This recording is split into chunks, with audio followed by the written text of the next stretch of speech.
Thanks, babe.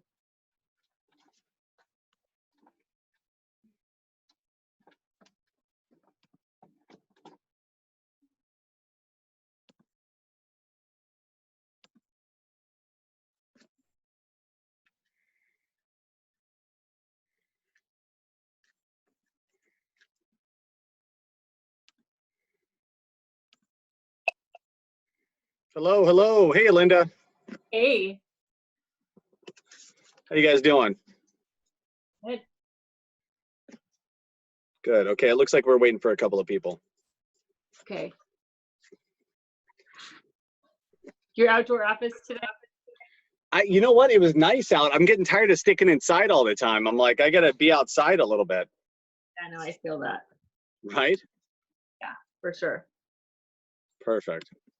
Yep. Hey there. How's it going? Hey, Kat, how you doing? Good. How are you? Good, good. Good.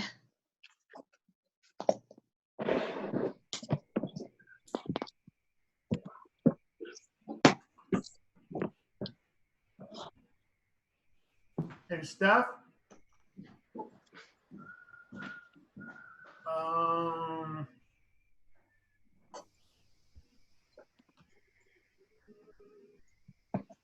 Oh, not me, the other stuff. Yeah, something's wrong with my audio again.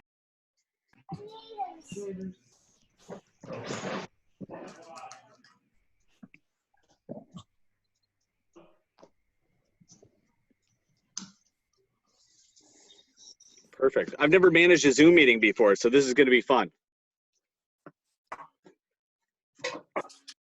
Is she in there? We're excited, Josh. We have high expectations of you. Yeah, yeah. Oh, my computer's dying. Oh no. I got it. You got this. No, no, You no. got it. Someone unplugged it. What They happened? did. That's exactly what happened. The cord. Yeah, you're electric.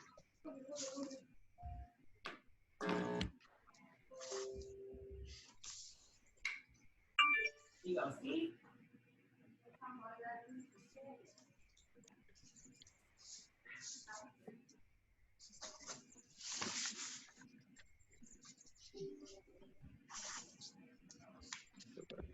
Well, bear with me, everyone. I think we're waiting for our panelists to get on here. So, as soon as they join on, I think we'll start. Keep in mind, while other people are talking, just mute your microphone so that way, you know, I got dogs too, and I'm sure they're going to bark as well. So we want to make sure that we get through all this information because there's a lot of it. We only have about 30 minutes plus, so we're going to try to get through this as best we can. I know that things are changing on a daily basis as far as how this is implemented and how it's being implemented. So with that being said, I took some questions down that I've received from some of my clients along with some other questions that I've heard from some of my clients, and I submitted them to Greg and Marianne, who will be joining us shortly. So with that, we'll hopefully we'll answer everyone's questions. If we don't get to your questions, we'll have a little Q&A at the end of this. If we don't get to it, I'll respond to the email out to everyone that is joined. If you want to message me with your emails and with any questions that you have, I'll make sure that they get to the right place and we can make sure that we can kind of iron some stuff out. So give me a couple of seconds. It looks like we're waiting for some people, and we'll start shortly. Sound good? This is Greg Lane. I'm on. So. Oh, Greg, I didn't see you. I'm sorry. Yeah. So so let's start. I think we're waiting for Marianne, but she'll join us shortly. So this is Greg Lane. He's the executive vice president, or vice president of the Building Association or Building Industries Association of Washington. The reason that we all wanted to come together in this in coordination with the Master Builders Association and Greg's association is we're getting a lot of questions on how these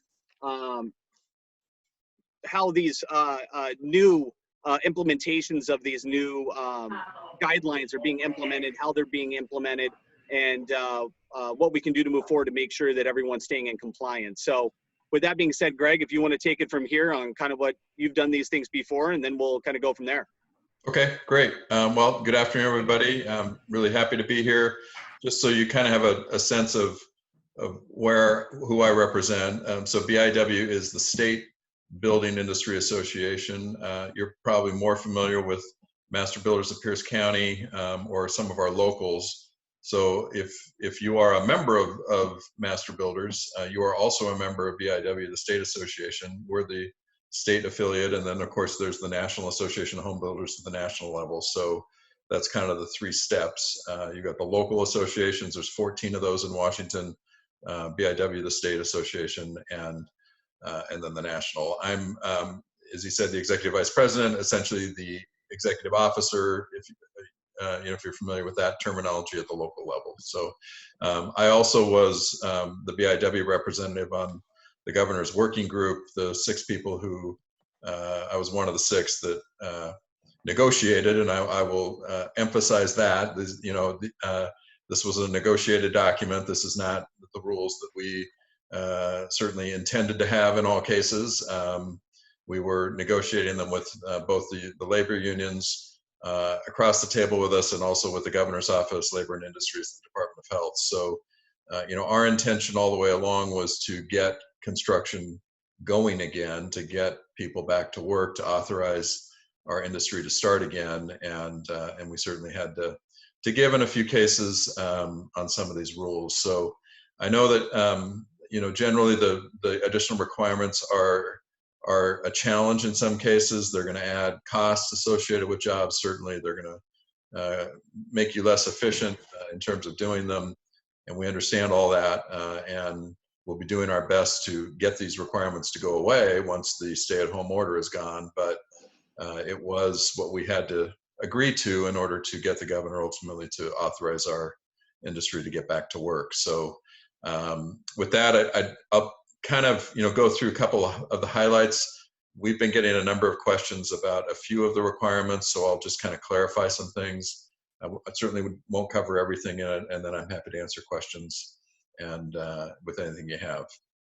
I'll say too that I've been in daily conversations with the leadership at L&I and discussions about how they're going to enforce this stuff, and there are some instances that we'll have to kind of wait and be resolved in enforcement. They're just kind of unique situations. So I may some of the answers to my questions might be that we might have to wait and see and kind of work that out with L&I. But so a couple items just in the requirements that we've had a lot of confusion about or questions about. The first one is, what is a quote unquote existing project?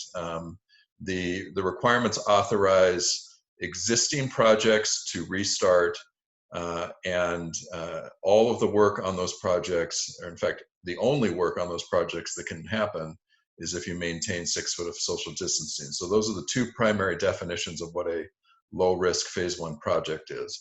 But what is an existing project? And there is a lot of confusion out there. It's the governor's office put out some guidance earlier this week. Their definition is a project, if it required a permit, that had a permit in hand prior to the stay-at-home order being announced on March 23rd. So if you have a signed contract for your work prior to March 23rd, it can go forward and be done. The second, if a permit's not required for a project, if a permit is required, yes, the permit had to have been approved prior to March 23rd. So you have to have either a permit approved or a signed contract in hand prior to March 23rd in order for it to be quote unquote existing and you can do the work. If you don't have that, if your permit is just in process, or you don't have a contract, even if you've given out an estimate to a customer and you don't have a signed contract at hand, it does not qualify under this phase 1. We are negotiating a phase 2 document that we hope will be added in and authorized by the governor in the next few weeks. Phase 2 would cover new projects at that point. So any new projects will have to wait though until that gets authorized. Want to be really clear that every site has to have what we call a site safety plan, and that's all the requirements for that are outlined in the document about what has to be in a site safety plan. If you go to the BIW website, and it's very simple, BIW.com, we have sample templates for job site safety plans, and you're welcome to download that. It includes everything that is necessary to be in a site safety plan. You just have to go through and customize it to your business and to your job site. But it's at least a document that you know has everything in it. You can use as a template instead of having to develop something yourself, and that's just available to anybody to download. So I would encourage you to do that. We have actually documents for all of the job site postings that are required under the plan. We have templates for all those available on that same web page. So you can quickly and easily get to it through one click from our homepage and download everything you need. You need to identify a site supervisor, what they call a site supervisor, and that's true for any site. Has to have a COVID safety site supervisor, someone whose responsibility it is to know the rules, know the requirements, and also do monitoring of what's happening on the site. Now that person can be anybody in your organization. It can be you as the contractor, it can be someone who works for you, it can be somebody who's on the crew already working, doing other tasks on the site. It doesn't have to be a new person that you hire. It doesn't have to be an additional person that's on the job site only doing this responsibility. It can be in addition to other things. It's just you have to identify somebody who has that responsibility, so that when L&I comes onto your site, you can point them out. They can answer questions about what's happening on the site. So that person needs to be designated, and that is a clear requirement in the document. As I mentioned, you have to maintain social distancing at all times, and we get that question a lot. Well, what about, and I saw, Josh, it was even on one of the questions that you submitted, right? It takes two people for me to move an appliance and install an appliance. It takes two people to install this large window. It takes two or three people working closer than 6 feet to move in this cabinet or whatever it is. If it requires people to work closer than 6 feet, it can't be done. And that's unfortunately the simple answer. There is no exception to that. There is no accommodation for that. If the work requires somebody to work within closer than 6 feet, it has to wait until phase 2. It can't be done under phase 1. And that's a really clear delineation. It's a frustrating one. It's one that I wasn't completely happy to ultimately have to agree to, but that is the rule. And now there is a lot of flexibility in that. And initially our group was started down the path of listing out the types of work that could be done in phase 1. And I objected to that and said, let the contractors, let people have the flexibility. If they can figure out a workaround where normally a job takes two people working closer together, but they can figure out how to get it done with people keeping 6 foot separation, let's give them that freedom and that flexibility. So you have that. But if ultimately you can't get it done in that regard, then it's going to have to wait until phase 2. Let's see, there's another question we get a lot is the requirement to screen workers for their temperature and for COVID symptoms. So in the document, you are required at the beginning of every shift, before a shift starts, to take the temperature of your employee and ask them if they have any of a number of COVID-related symptoms. If they answer yes, or if their temperature is above 100.3, so if it's 100.4 or higher, they're considered to have a temperature associated with COVID. They're not allowed to come to work that day. Now, there has been some confusion about kind of how to implement this and whose responsibility it is. It is the responsibility of each employer to do this screening of their employees on a daily basis before they start their shift. Originally, L&I, and I think it was almost the intent of the working group to have this done on site, but as we've talked more about it with L&I, actually I think a better practice and a practice they are going to allow is that employees take their temperature at home and then either call in or text in a report of what that temperature is and an answer to the screening question. You have to collect both. And that will satisfy the requirement that L&I will consider that to be in compliance. However, if you're going to do that way, you have to clearly lay out that procedure in your site safety plan, and you have to provide some sort of documentation that you're doing it on a daily basis. You are not allowed to keep a log of the temperatures. And again, we did that specifically. I pushed back on that because you get into a whole lot of HIPAA stuff if you're collecting personal information like that, and I didn't want contractors to have to do that. There is an exemption to asking the information, and there's confusion around that as well.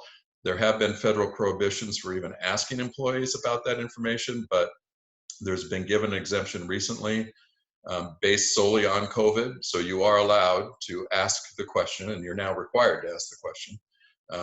Employees can't object based on this exemption, but you are not allowed to keep a log of it. So as long as you're documenting, so if you just have a list of your employees and you check off each day that you've collected the data, that should be satisfactory for L&I and compliance. The only other thing that I will mention before opening it up to questions is the requirement that you keep a log of all job site visitors. So this is separate from the screening requirement. You have to keep a log of everybody who visits the job site every day, and you have to collect their name, their phone number, and their email address. And this is true of all your employees. It's true of any potential visitors to the site. It's true of suppliers that drop stuff off. Anybody who comes onto the job site, you have to get their name and contact information. And the reason behind this is if you were to have a COVID positive case on your job site, one of your employees actually gets the disease or the virus, or somebody else who visited your site comes down with the virus, you have to be able to contact anybody that they had come in contact with back, I think it's 4 days, if I remember right, but there's a requirement that you've got to notify those folks that could have been exposed by somebody who had tested positive. So you've got to keep the log in order to be able to comply with that health requirement. So that's the reason to have the log. You've got to keep the daily log of visitors, and you have to store that log for up to 4 weeks before you can get rid of it. So that's the requirement. In terms of enforcement, I will mention, because there are a lot of questions about this, the authority for enforcing these new requirements is on L&I, Labor and Industries. Local officials are not an enforcement agency.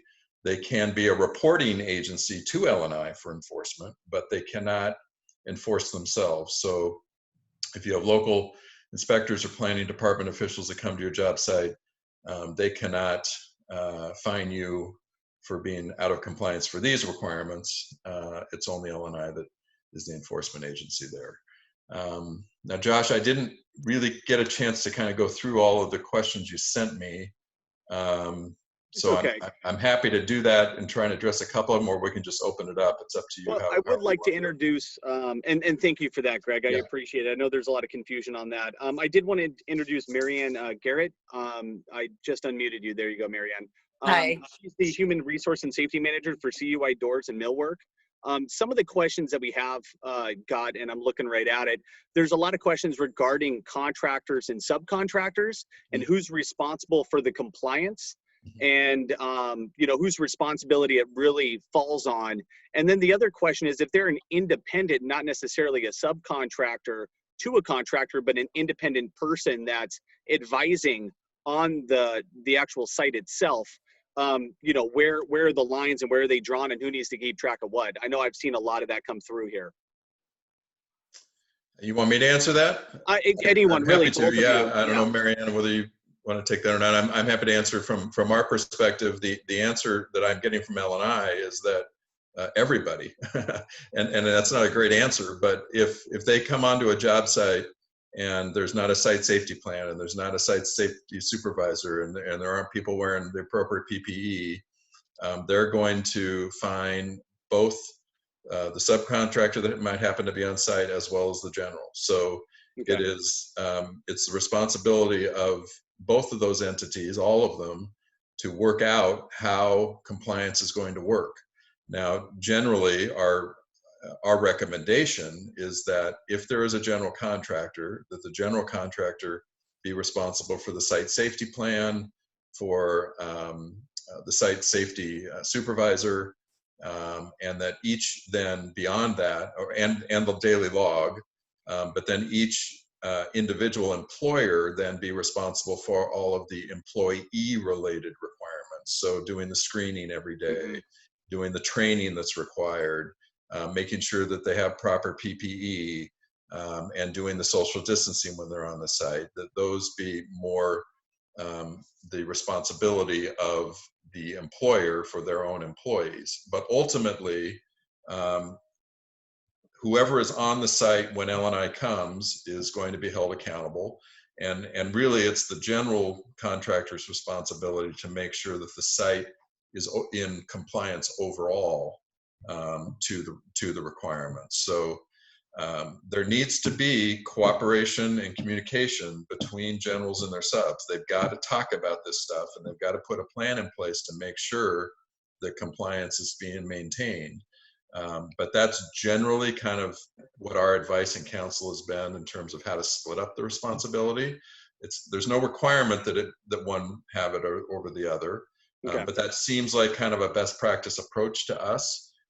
But I do know there's in some cases, especially if a sub's going to be on a site for an extended period, that the general is asking the sub to do everything for that week or whatever. They're going to be the only ones on there. So there are some circumstances like that. It's just really important that the two entities coordinate and communicate and work this out before they get to the job site. Okay, that's fair. And Marianne, back to you real quick. I know you've been implementing a variety of these.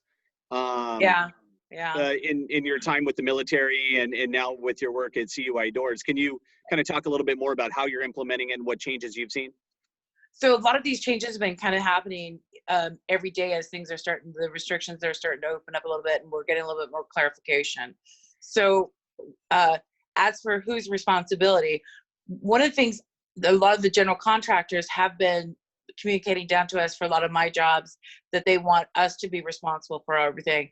But now we're finding out that that's not, logistically, it's not practical, because even trying to get a hold of a thermometer, I mean, that right there is, the thermometer is the new toilet paper, and that's a fact. It's really hard to get a hold of some. So I'm being really creative on some of the things that I'm using to do that. But I'm also working with the different general contractors and finding out what they have on site available for us.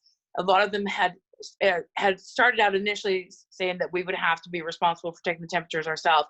Now it's coming back with, well, you guys can use our thermometers if you don't have any, because we're all trying to go for the no-touch thermometers. If you can't go with a no-touch thermometer, then go with a digital one, but get the covers that go on there. Get yourself some rubbing alcohol, get some cotton balls, have the person take their own temperature, have them wipe down the thermometer, and then the next person wipe it down and handle the sleeve, put it in, take their own temperature, but recording the fact that they don't have any symptoms.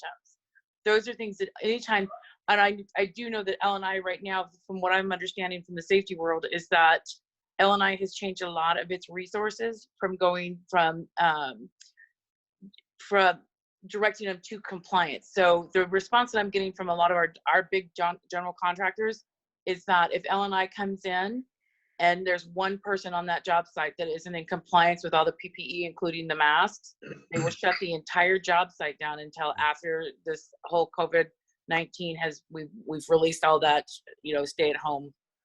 So the general contractors have a lot of skin in the game on this. So they are very much monitoring everything that we're doing. And we have to make sure that we have all that communication to our employees, have that documentation available, have it ready. And I can never stress enough, document, document, document. So Marianne, a couple things I'd like to, if you hear of L&I shutting a job site down and they're telling them they have to shut down throughout the whole stay-at-home order, that is not correct. They're supposed to only shut down until they can get into compliance. So if that's happening, I'd like to hear about that, because I will push back on L&I on that. However, your comment about their enforcement is correct. They are going out, they're not doing warnings, they're not being as cooperative as they generally would with safety. They're out there holding people accountable and making sure people are in compliance. And we as an industry actually have been supportive of that. It's what we have to do, to be honest Right. with you, in order to keep out there working. There is not gray area here. There's you know, they're going to hold people to the letter of the law, and our folks need to be in compliance all the way around. Perfect. Okay. I would like to open it up because I know people are in different industries, and I'm sure they have probably industry-specific questions. So if there's anyone that has a question, you know, please unmute and you know, ask away here. So yeah, I've got some questions. So And Jim, who are you with? And my name is Jim. I own Cannon Electric. We are a residential electrical service company. We do not do construction per se. Ours is all homeowners, working with homeowners, fixing their electrical. A lot of what we do is maintenance, preventative maintenance. And so some of this phase one construction stuff doesn't really seem to apply to us. Like, we don't have job sites. I mean, our job sites are 2-hour jobs, you know? So it's like, to post this thing, and then if a homeowner has a visitor, what, I'm supposed to track that? Yeah. So, but what we've been doing, because we do want to keep our guys safe, we want to keep our customers safe. And I'm having my guys take their temperature every morning at home, and then they have to text me a picture of the thermometer. And so I've been keeping track of that. I've got it on a text and everything. I've noticed that some of the thermometers run low. Like, I'll get temperatures of 95 degrees.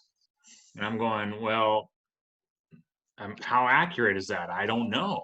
And that doesn't seem very accurate to me. And so I'm curious, you know, should you be requiring your employees, or should you be providing them with equipment? Is that your question? No, what I wanted to do is keep a log, because if the thermometer's reading low, right? And I've got 12 guys. And if the thermometer is reading low, then as I see it, if let's say it reads 95 degrees, and then he sends me a picture one day and it's 98 degrees. Well, now that's a 3 degree swing. And if it's reading 3 degrees low, now I'm right there where that's could be considered. I'm right at that point. And so that's why I want to keep a log, because then I can see that, hey, this thermometer has been reading low, and now all of a sudden it's a lot higher than it normally is. That's a question for me. But if I can't keep a log, well, you're not. So you are not required to keep a log. okay. You can choose to keep a log. It's not that you're prohibited from keeping a log.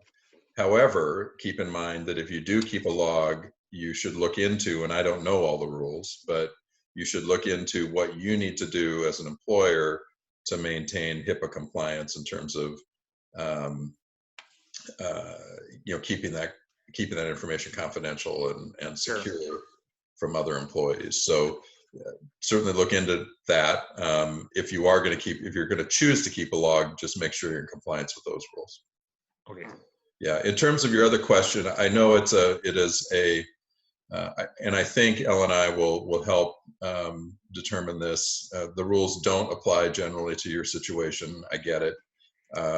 You know, technically, each home that you go to do work in is a job site based on the rules. But you know how Elle and I will choose to enforce that in terms of the job site postings and all of that, and having you have a job site safety plan for every 2-hour job you have.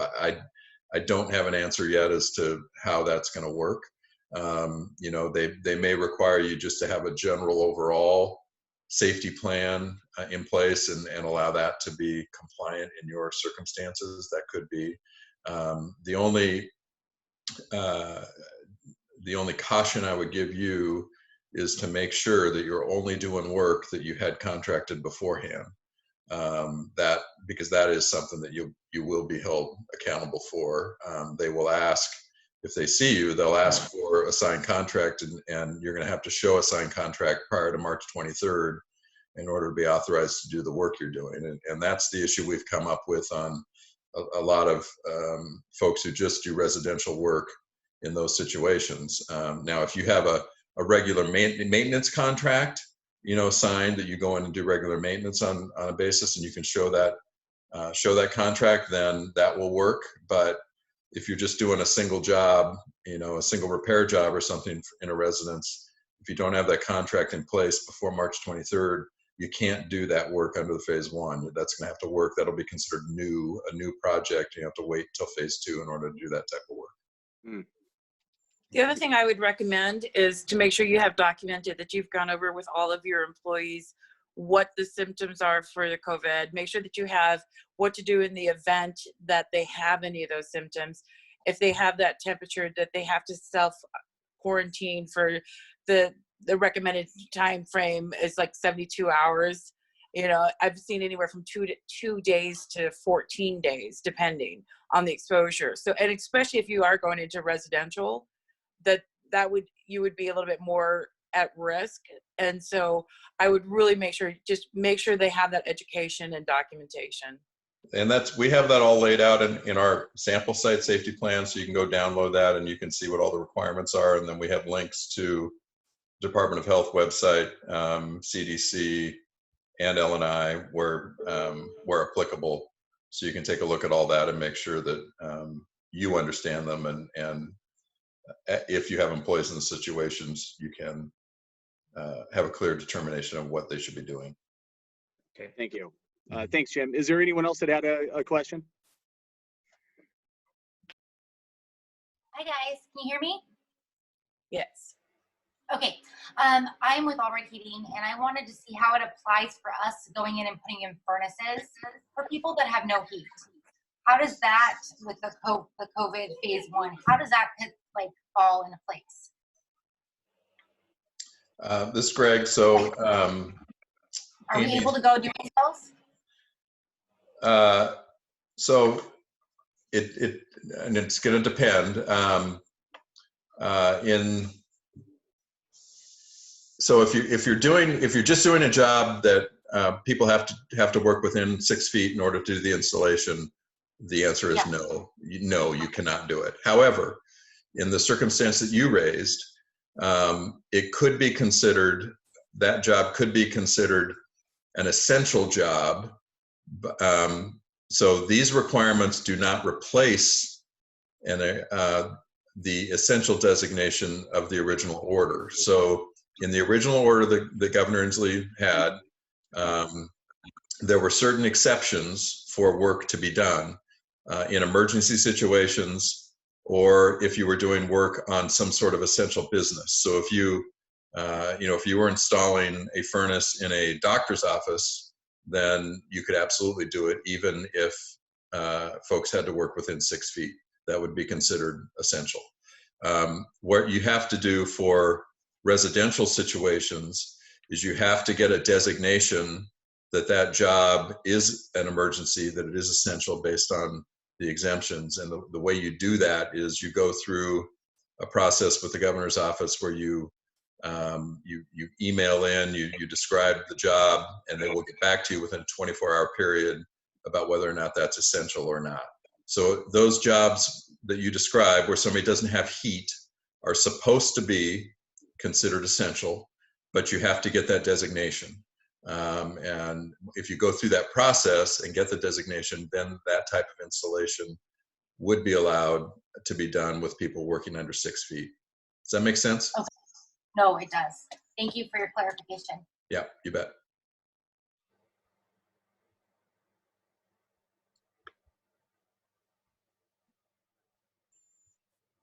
I should probably unmute myself before I talk. Anyone else have any questions further? Okay. What I will say moving forward here, Greg, there's a couple of things that you brought up. HIPAA compliance is one of them. We will be having a meeting with an HR attorney regarding all HIPAA compliance as far as the COVID and what the regulations are and how they're supposed to be. Each contractor is supposed to be documenting some of these things, and sometimes they're not supposed to, and sometimes they can if they want to. And I know that you're also supposed to have a sick plan in place in case, you know, back to Jim's point, that someone is sick and does have a temperature. Correct. What is the plan moving forward, and how can we do that legally following HR rules and compliance? So we will be having that meeting on the 17th of next month. So that will come out in an email to everyone.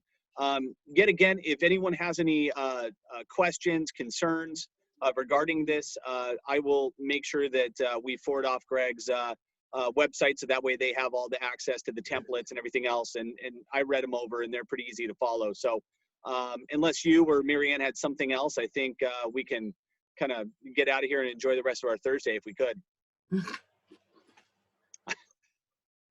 Nope, I don't have anything else. Good to be with you all. And as you have other questions, we're happy to be a resource to answer. Either contact us at BIW or the local master builders, and we'll try and get you the information that we can and try and address your questions and your unique situations.